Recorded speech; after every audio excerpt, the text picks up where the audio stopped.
Halo, Assalamualaikum teman-teman. Gimana nih kabarnya? Akhirnya kita bisa berjumpa kembali setelah 1 tahun kemarin kita tidak pernah berjumpa ya. Nah, untuk video kali ini yang membedakan dengan video tahun kemarin yaitu kali ini kita akan membahas topik yang lagi tren, yaitu tentang P3K. Untuk itu, di tahun yang baru ini, saya akan memulai membahas menggunakan topik yang baru yaitu bedah soal tes P3K tahun 2024. Dan tentunya ini terbaru ya teman-teman. Kita mulai dengan membahas terkait kompetensi pedagogiknya dulu ya. Nah, buat teman-teman yang mau request saya untuk membahas soal tentang apapun itu, silahkan teman-teman bisa menuliskannya di kolom komentar. Oke? Saya tunggu ya teman-teman requestan dari teman-teman semua. Nah, sekarang kita mulai saja untuk membahas terkait apa saja yang mungkin akan keluar di soal P3K nanti. Yang pertama, manakah dari berikut ini yang merupakan prinsip pembelajaran yang paling sesuai dengan teori konstruktivisme? Ya. Nah, yang A, guru memberikan materi secara lengkap dan siswa hanya perlu menghafal. Kita garis bawahi yang ini ya. Siswa hanya perlu menghafal. Yang B, siswa aktif membangun pengetahuannya sendiri melalui pengalaman. Oke, jadi ini yang aktif adalah siswanya. Yang C, guru memberikan contoh-contoh soal yang harus dikerjakan siswa. Jadi, guru dalam mengajar itu memberikan dulu contoh soalnya, nanti siswanya mengerjakan sesuai dengan contoh soal yang diberikan guru. Yang D, siswa hanya perlu mendengarkan penjelasan guru. Nah, seperti yang kita ketahui ya teman-teman, bahwasanya kurikulum Merdeka saat ini dan kurikulum 2013 yang lalu juga sudah mengajarkan bahwa pembelajaran itu berpusat pada siswa. Jadi, untuk yang sesuai dengan teori konstruktivisme yaitu B.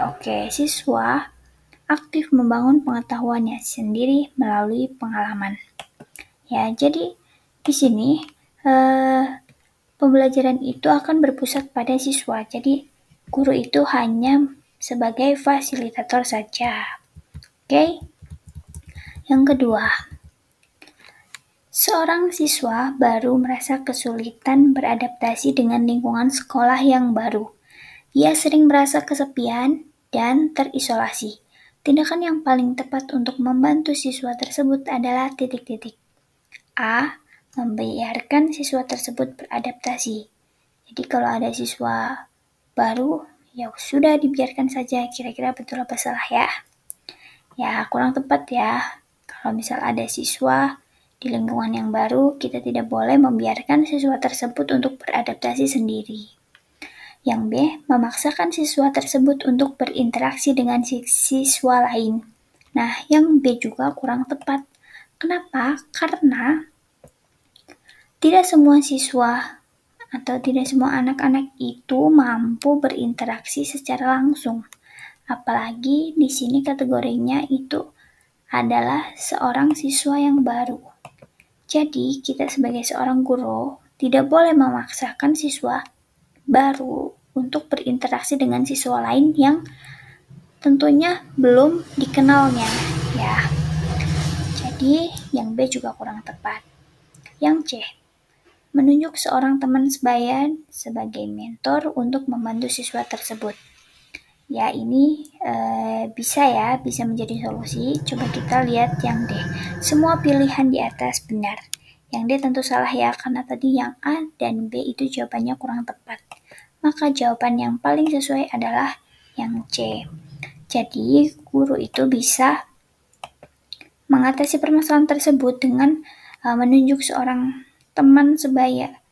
Jadi, ketika siswa itu baru beradaptasi di lingkungannya, kira-kira mereka akan merasa nyaman dengan siswa yang lain yang karakteristik dengan siswa tersebut. Nah, maka si guru itu bisa menunjuk temannya atau teman siswa baru tersebut untuk membantu siswa yang baru beradaptasi dengan lingkungan sekolahnya. Oke, yang ketiga. Anda mengamati bahwa siswa di kelas Anda seringkali mengalami kesulitan dalam bekerja sama dalam kelompok. Apa yang dapat Anda lakukan untuk meningkatkan kemampuan kerja sama siswa tersebut? Ya, ada 4 pilihan. Jadi untuk meningkatkan kemampuan kerja sama siswa ya, apa yang akan bisa dilakukan? Yang pertama, membiarkan siswa memilih sendiri kelompoknya. Ini sebetulnya apabila dilakukan untuk kelas tinggi, itu sudah bisa untuk melakukannya sendiri ya, tetapi apabila pembagian kelompok itu dilakukan oleh guru, pastinya akan mendapatkan hasil kelompok yang lebih maksimal. Nah, yang kedua, menugaskan siswa untuk bekerja dalam kelompok secara terus-menerus tanpa evaluasi. Secara terus-menerus ini tentu tidak efektif ya, apalagi tanpa dilakukan evaluasi, karena kita tidak akan tahu apakah yang dikerjakan siswa tersebut itu sudah sesuai dengan aturannya atau belum. Ketika siswa dipaksa untuk bekerja dalam kelompok secara terus-menerus, maka itu hasilnya tidak akan efektif. Yang ketiga, memberikan pelatihan keterampilan sosial dan kerjasama, serta memberikan umpan balik yang konstruktif. Nah, ini sudah pasti jawaban yang paling tepat untuk meningkatkan kemampuan siswa. Ya, karena kita juga sebagai guru dapat memberikan pelatihan keterampilan sosial dan juga kerjasama di antara siswa satu dengan siswa yang lainnya. Dan juga kita perlu memberikan umpan balik yang konstruktif supaya siswa tersebut ketika belajar dengan kelompoknya itu dapat terarah gitu. Apa yang harus mereka lakukan, apa yang mereka kerjakan itu sudah sesuai arahan atau belum, maka diperlukan umpan balik. Jadi siswa tersebut tidak akan merasa bahwa pekerjaannya itu salah. Oke, yang keempat. Selanjutnya soal keempat. Terkait tujuan pembelajaran di bawah ini yang paling tepat. A. Siswa dapat menghafal semua rumus matematika. Dapat menghafal semua rumus matematika. Ini tentu tidak efektif ya teman-teman, karena rumus matematika itu sebetulnya tidak harus dihafalkan, tetapi harus dipahami. Nah, yang kedua itu siswa dapat menyelesaikan soal matematika dengan benar. Oke, kita sementara ini bisa kategori menjadi tujuan pembelajaran. Kita lihat yang C dulu. Siswa dapat menerapkan konsep matematika dalam kehidupan sehari-hari. Ya, ini juga termasuk tujuan pembelajaran ya teman-teman, karena sudah ada level kognitifnya. Yang ini juga menyelesaikan soal matematika juga sudah ada level kognitifnya ya. Nah, kita lihat dulu yang D. Siswa dapat menghafal semua teorema dalam buku.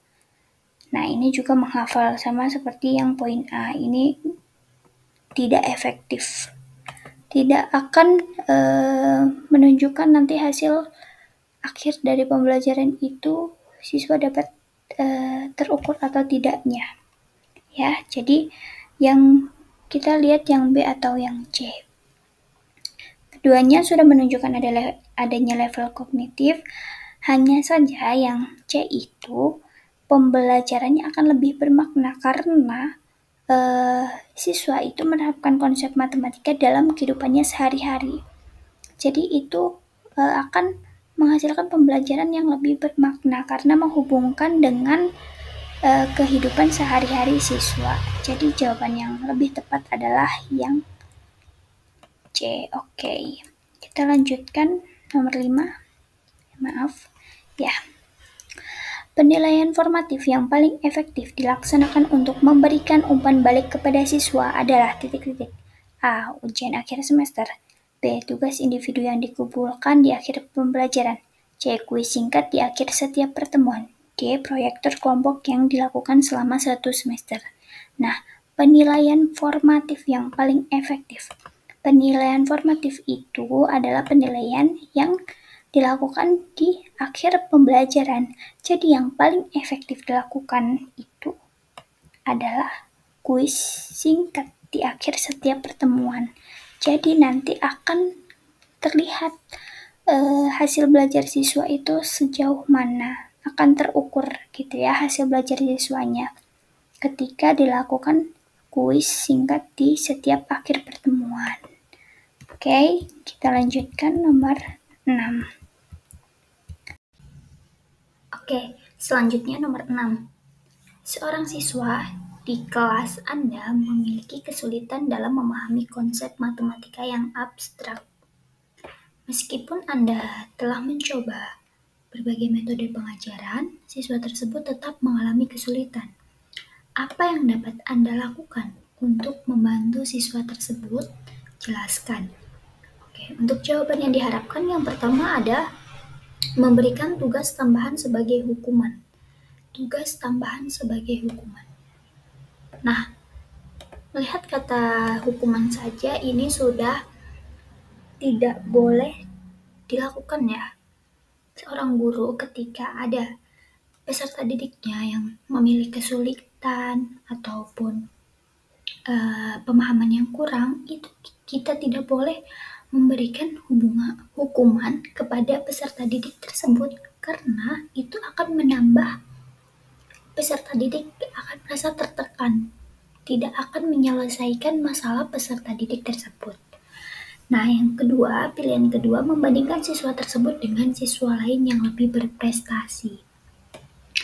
Nah, ini juga sebaiknya dihindari oleh para guru. Karena kenapa? Setiap peserta didik tentu memiliki kemampuan yang berbeda-beda. Peserta didik A dan peserta didik B untuk keahlian dalam bidang materi ataupun keahlian berpikirnya, kemampuan berpikirnya tentu berbeda-beda. Jadi, sebagai seorang guru yang baik tidak boleh membandingkan dalam segi apapun, baik dalam segi kemampuannya, fisiknya, karakteristiknya, apapun itu, dengan peserta didik yang lainnya, karena itu akan memojokkan, menyudutkan peserta didik yang lebih rendah. Gitu ya. Jadi kita tidak boleh mengambil solusi pilihan 1 dan pilihan 2. Kita lihat yang pilihan ketiga. Menggunakan media pembelajaran yang lebih konkret seperti manipulatif atau model untuk membantu siswa memvisualisasikan konsep abstraknya. Nah, ini adalah pilihan yang tepat. Kenapa? Karena dalam mengatasi permasalahan atau kesulitan peserta didik, maka seorang guru sebaiknya mencari tahu apa penyebab dari kesulitan tersebut. Nah, setelah sudah tahu penyebabnya, maka guru harus mencari solusi terbaiknya. Berarti peserta didik tersebut memiliki kemampuan yang berbeda dengan peserta didik lainnya. Dalam artian, untuk mengambil solusi seperti ini, kita lihat apakah gaya belajar peserta didik tersebut menggunakan visual atau auditory dan juga visual auditory. Nah, kita bisa menggunakan metode atau media pembelajaran yang lebih konkret supaya peserta didik tersebut akan lebih mudah memahami soal yang diberikan oleh guru. Oke ya, apalagi ini pilihan yang keempat, mengabaikan itu sudah sangat-sangat tidak boleh dilakukan, karena kita sebagai seorang guru harus mengatasi permasalahan peserta didik ya. Kemudian nomor 7, komponen penting dalam pengembangan kurikulum adalah titik-titik. A. Tujuan pembelajaran, materi pembelajaran, dan penilaian. B. Guru, siswa, dan orang tua. C. Kurikulum nasional, kurikulum tingkat satuan pendidikan, dan kurikulum pembelajaran. D. Semua jawaban benar. Yang benar adalah yang D. Jadi, semua komponen ini dari poin A sampai poin C adalah komponen penting dalam pengembangan kurikulum. Karena dalam mengembangkan kurikulum tentu dibutuhkan tujuan pembelajarannya, materi pembelajarannya, terus juga kita membutuhkan guru, siswa, dan orang tua juga untuk pelaksanaan kurikulumnya tersebut. Ketika tidak ada seorang guru ataupun peserta didik, itu pengaplikasian atau implementasi dari kurikulum yang baru tidak akan terlaksana ya. Oke, selanjutnya nomor 8. Seorang siswa seringkali mengganggu teman-temannya saat pembelajaran berlangsung. Guru telah mencoba berbagai cara untuk mengatasi masalah ini, namun belum berhasil. Tindakan yang paling efektif selanjutnya adalah titik-titik. A. Memarahi siswa tersebut di depan kelas. Ini sangat tidak efektif karena memarahi siswa di depan kelas itu bukan menjadi solusi, tetapi seperti yang saya katakan di soal sebelumnya, bahwa siswa yang memiliki kesulitan ataupun memiliki perbedaan dengan siswa lainnya, tentu dia ada sebabnya. Jadi sebagai seorang guru harus mencari tahu penyebab apa masalah dari siswa tersebut bisa melakukan seperti itu. Jadi memarahi siswa itu bukan menjadi solusi ya. Nanti ini akan menambah siswa tersebut akan memberontak ya. Nah, yang kedua, mengabaikan perilaku tersebut. Sama saja ini, kalau mengabaikan juga bukan menjadi solusi, tetapi malah anak tersebut akan merasa bahwa perilakunya itu adalah tidak salah gitu ya. C. Mencari tahu akar penyebab perilaku mengganggu tersebut seperti masalah di rumah atau kesulitan belajar dan memberikan dukungan yang sesuai. Nah, ini adalah menjadi solusi yang sangat tepat. Bagi seorang guru ketika peserta didiknya mengalami permasalahan, itu harus dicari tahu akar penyebabnya. Apakah dari teman-temannya ataukah faktor dari lingkungan keluarganya ataupun dari dirinya sendiri. Jadi kita harus mengetahui karakteristik masing-masing peserta didik kita yang memang berbeda-beda. Kemudian setelah kita tahu, kita harus memberi dukungan dan kita harus memotivasi ya. Kemudian nomor 9, strategi pembelajaran yang paling efektif untuk meningkatkan kemampuan berpikir kritis siswa adalah titik-titik. A. Ceramah. B. Pembelajaran berbasis masalah. C. Demonstrasi. D. Tugas individu. Yang tepat adalah yang B. Pembelajaran berbasis masalah. Ketika kita belajar di kelas, mengajarkan pembelajaran kepada siswa, kita menggunakan pembelajaran yang berbasis masalah, tentu masalahnya yang berkaitan dengan kehidupan sehari-hari peserta didik.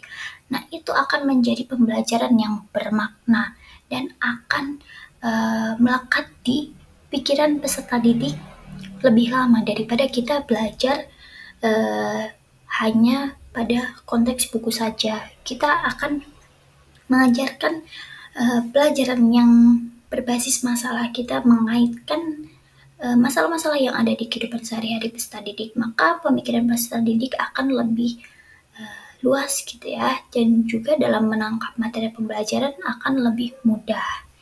Oke, jadi strategi yang paling efektif adalah pembelajaran berbasis masalah. Kemudian terakhir untuk Ini untuk part 1 ya teman-teman. Nomor 10. Seorang guru ingin menciptakan lingkungan belajar yang inklusif bagi semua siswa. Tindakan yang paling mendukung tujuan tersebut adalah titik-titik A. Memisahkan siswa dengan kebutuhan khusus dari siswa lainnya. Nah, untuk pendidikan sekarang mewajibkan seluruh sekolah ada pendidikan inklusif, yaitu pendidikan bagi anak-anak yang berkebutuhan khusus. Jadi, dimanapun sekolah itu ketika ada siswa yang ingin mendaftar dan siswa tersebut terkategori sebagai anak berkebutuhan khusus, maka pihak sekolah tidak boleh menolak siswa tersebut karena pemerintah sudah menetapkan bahwa sekolah itu belajarnya ada pembelajaran berbasis inklusif ya. Jadi tindakan yang paling mendukung untuk tujuan ini, kita tidak boleh memisahkan siswa berkebutuhan khusus dengan siswa lainnya. Ini tentu sudah membedakan sekali ya teman-teman. Tidak boleh dilakukan sebagai seorang guru. Yang B, menyesuaikan kurikulum dan metode pembelajaran untuk memenuhi kebutuhan siswa. Nah, ini adalah cara yang tepat ketika ada peserta didik kita yang berkebutuhan khusus. Maka kita harus menyesuaikan kurikulum dan metode pembelajaran yang sesuai untuk memenuhi semua kebutuhan siswa, baik siswa yang reguler maupun siswa yang berkebutuhan khusus. Jadi mereka bisa memperoleh haknya dan bisa memperoleh pendidikan sesuai dengan haknya masing-masing. Oke? Nah, ini untuk sekarang kita masih banyak soal yang lainnya. Tapi untuk video yang saat ini kita cukupkan sampai soal 10. Buat teman-teman yang masih penasaran dan juga banyak membaca gitu ya, dan kita juga sama-sama belajar di sini. Saya juga belajar, teman-teman juga belajar, jadi kita sama-sama belajar. Apakah nanti ada salah-salah dalam menjawab ataupun dalam berpendapat, nanti silakan disampaikan saja di kolom chat. Dan buat teman-teman yang ingin request saya membahas soal apapun itu, bisa request langsung di kolom komentar. Oke, untuk video kali ini kita cukupkan dan sampai jumpa di part selanjutnya. Bye-bye. Selamat belajar dan wassalamualaikum warahmatullahi wabarakatuh. Terima kasih teman-teman. Bye.